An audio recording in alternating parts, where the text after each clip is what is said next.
नमस्कार दोस्तों, आपके अपने चैनल हमारे संस्कार में आपका बहुत बहुत स्वागत है। आज हम आपके लिए देवशयनी एकादशी के पारण की विधि के बारे में जानकारी और पारण के समय सुनी जाने वाली तुलसी माता की कथा लेकर आए हैं। अगर आप हमारे चैनल पर नए हैं और अभी तक आपने चैनल को सब्सक्राइब नहीं किया है तो प्लीज़ हमारे चैनल को सब्सक्राइब करें, वीडियो को लाइक करें, ज़्यादा से ज़्यादा शेयर करें ताकि यह जानकारी और लोगों तक भी पहुंच सके। बेल आइकन को दबाना ना भूलें ताकि हमारी आगे आने वाली वीडियो की जानकारी आपको नोटिफिकेशन के जरिए मिल जाया करे। एक बार मेरे साथ प्यार से बोलिए, ओम नमो भगवते वासुदेवाय नमः। हरे कृष्णा, राधे राधे, हर हर महादेव। वैसे तो साल भर में आने वाली सभी एकादशियों का अपना अलग ही महत्व होता है, लेकिन देवशयनी एकादशी को बहुत ही महत्वपूर्ण माना जाता है। आषाढ़ महीने के शुक्ल पक्ष की देवशयनी एकादशी का अपना विशेष महत्व है। इस दिन जगत के पालनहार भगवान विष्णु की पूजा की जाती है और व्रत रखा जाता है। इस दिन से ही भगवान विष्णु क्षीर सागर में शयन करने के लिए चले जाते हैं। फिर इसी दिन से चातुर्मास भी प्रारंभ हो जाता है। चातुर्मास 4 महीनों का होता है। इस दौरान किसी भी तरह का कोई शुभ या मांगलिक कार्य करने की मनाही होती है, उस पर रोक लग जाती है। देवशयनी एकादशी से देव उठनी एकादशी तिथि तक छोटे बड़े सभी मांगलिक कार्यक्रमों पर रोक लगी रहती है। देवशयनी एकादशी को हरिशयनी एकादशी, पद्मनाभा एकादशी और योग निद्रा एकादशी के नाम से भी जाना जाता है। साल 2024 में इस बार 17 जुलाई बुधवार के दिन देवशयनी एकादशी का व्रत रहेगा। तो अब आपको बताते हैं कि देवशयनी एकादशी व्रत का पारण मुहूर्त क्या रहेगा। पारण करते समय कौन कौन सी गलतियां नहीं करनी चाहिए और सावधानियां रखनी चाहिए। पारण करते समय किस चीज़ का सेवन करना चाहिए और किसका नहीं, इसके बारे में आपको जानकारी देने से पहले आप सभी से निवेदन है कि हमारे चैनल पर आप सावन के महीने में हर दिन सुबह के समय सावन मास में सुनी जाने वाली कथाएं सुनाई जाएंगी, जिन्हें आप अवश्य सुनिएगा। धार्मिक मान्यताओं के अनुसार देवशयनी एकादशी के दिन से 4 महीने के लिए भगवान श्री विष्णु क्षीर सागर में सोने के लिए चले जाते हैं और पूरे 4 महीने तक वहीं रहते हैं। इस दौरान सृष्टि के संचालन का कार्यभार भगवान शिव के हाथों में होता है। भगवान विष्णु के शयन काल के इन 4 महीनों को ही चातुर्मास के नाम से जाना जाता है। इन 4 महीनों में श्रावण, भाद्रपद, आश्विन और कार्तिक मास आते हैं।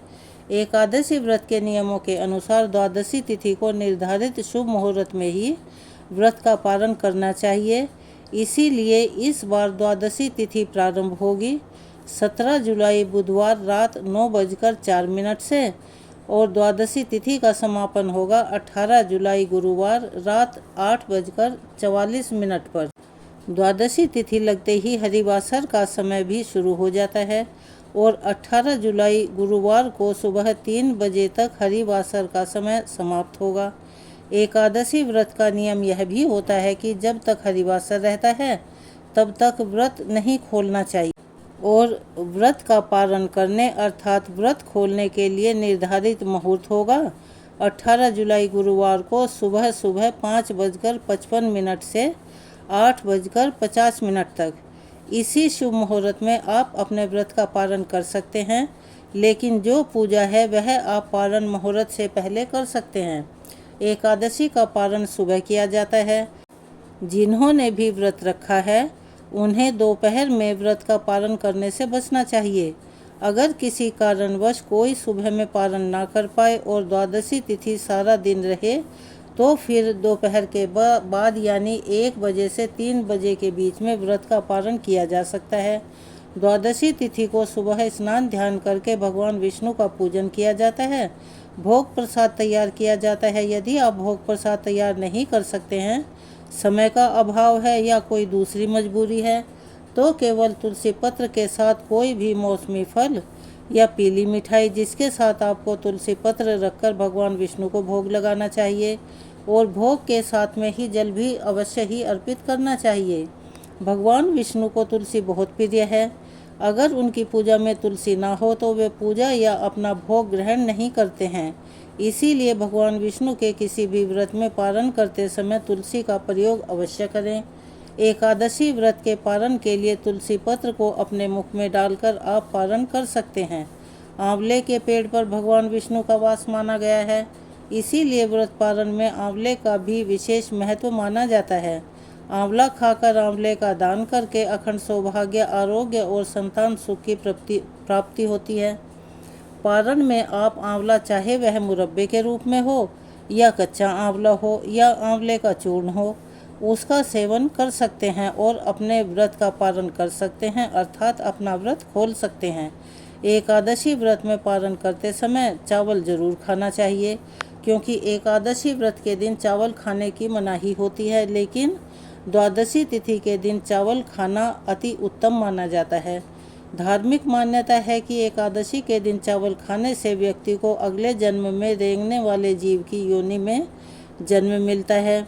लेकिन द्वादशी को चावल का भक्षण करने से और व्रत का पालन करने से इस योनि से मुक्ति मिल जाती है। लेकिन कई बार ऐसा भी होता है कि द्वादशी तिथि को आपका कोई दूसरा व्रत भी शुरू हो रहा हो, जैसे कि इस बार गुरुवार के दिन व्रत का पालन किया जाएगा, तो गुरुवार का व्रत भी हो सकता है कि आप में से बहुत से भक्त रखते हों, तो सुबह के समय आप केवल तुलसी पत्र, मिठाई जो कि दूध से बनी हुई हो या पंचामृत, साथ में तुलसी पत्र का सेवन या आंवले का सेवन करके व्रत का पालन कर सकते हैं। जब एकादशी व्रत का पालन आप कर लें, तब कोई दूसरा व्रत प्रारंभ कर सकते हैं। ऐसे में आपको अन्न का सेवन या नमक का सेवन करने से बचना चाहिए या नहीं करना चाहिए। जिनका कोई भी दूसरा उपवास इस दिन नहीं होता है, वह सुबह के समय भोग प्रसाद भगवान को अर्पित करने के बाद में कुछ देर बाद शुद्ध सात्विक हल्का फुल्का भोजन ग्रहण कर सकते हैं।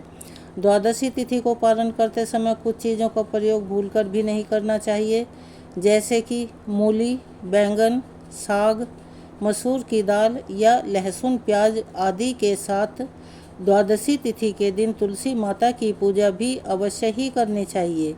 और ख़ास तौर पर देवशयनी एकादशी के दिन से देव उठनी एकादशी के दिन तक जो भी भक्तगण सच्चे मन से सुबह और शाम नियमित रूप से तुलसी के पौधे की पूजा करते हैं, तुलसी के पौधे के पास दीपक जलाते हैं, तुलसी के पौधे को सींचते हैं, भगवान विष्णु ऐसे भक्तों की मनोकामनाएं बहुत ही जल्दी और सदा पूरी करते हैं। और चातुर्मास के महीने में भी भगवान विष्णु ऐसे भक्तों पर अपनी कृपा बनाए रखते हैं, ऐसे भक्तों को सभी संकटों से बचाते हैं और अंत में ऐसे भक्तगणों को अपने बैकुंठ लोक में निवास देते हैं। मोक्ष प्राप्ति की इच्छा रखने वाले भक्तों को द्वादशी तिथि के दिन भगवान विष्णु का और तुलसी जी का पूजन करके एक कथा का श्रवण अवश्य ही करना चाहिए। वह तुलसी माता की कोई भी कथा हो सकती है, लेकिन आज हम आपको एक कथा सुनाने जा रहे हैं। इस कथा को सुनने से भक्तों को मोक्ष की प्राप्ति होती है।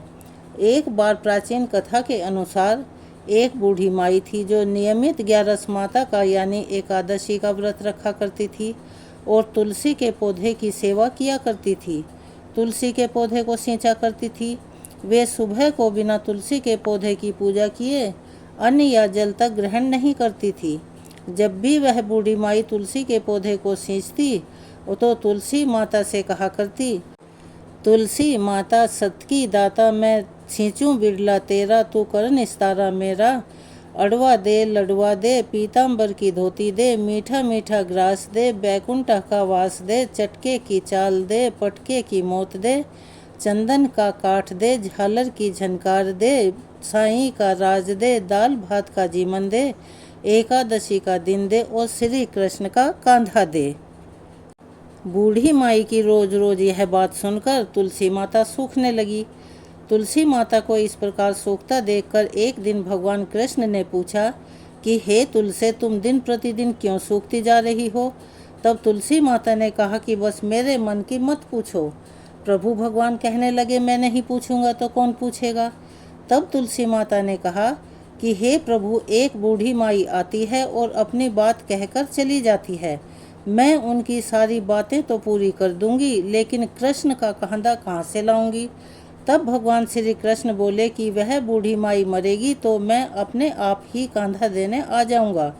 तुम बूढ़ी माई से यह बात कह देना। और इसके कुछ समय बाद वह बूढ़ी माई मर गई। बूढ़ी माई के मरने पर सारा गांव इकट्ठा हो गया और उनका अंतिम समय आने पर जब उन्हें उठाने लगे तब तो वह बहुत ही ज़्यादा भारी हो गई, जिससे वह किसी के उठाए ना उठ सकी। सभी कहने लगे यह तो बहुत धर्मात्मा थी, बहुत संस्कारी थी, खूब पूजा पाठ किया करती थी, कोई कभी भूल से भी इन्होंने पाप तक नहीं किया, फिर यह इतनी भारी कैसे हो गई। तभी बूढ़े ब्राह्मण के वेश में वहाँ भगवान श्री कृष्ण आए और कहने लगे कि भीड़ कैसी लगी हुई है। तब गांव वाले बोले कि एक बूढ़ी माई मर गई है और आज एकादशी का दिन है। वह इतनी पापिन थी कि उसकी अर्थी उठाई नहीं उठ रही, यह तो बहुत भारी हो गई है। भगवान बोले कि मुझे इनके कान में कुछ कह लेने दो, फिर यह उठ जाएगी। तब भगवान श्री कृष्ण ने बूढ़ी माई के पास गए और चुपके से उनके कान में कहा, बूढ़ी माई तू अपने मन की कर ले, पीताम्बर की धोती ले, मीठा मीठा ग्रास ले, बैकुंठा में वास ले, चटके की चाल ले, पटके की मोत ले, चंदन का काट ले, झालर की झनकार ले, दाल भात का जीमन ले और श्री कृष्ण का कांधा भी ले ले।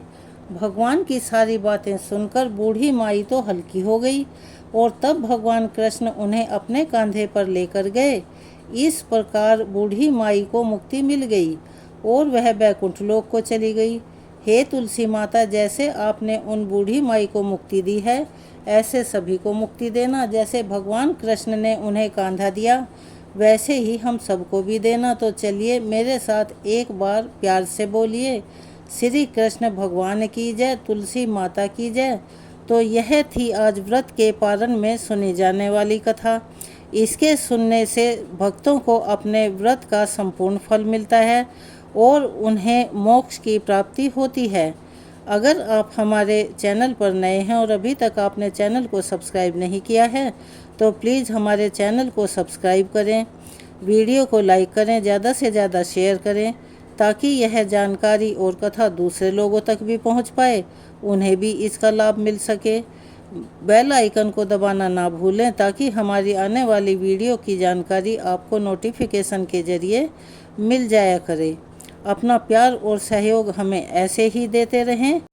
कमेंट्स बॉक्स में हरे कृष्णा, राधे राधे, ओम नमो भगवते वासुदेवाय नमः, हर हर महादेव लिखना ना भूलें। धन्यवाद।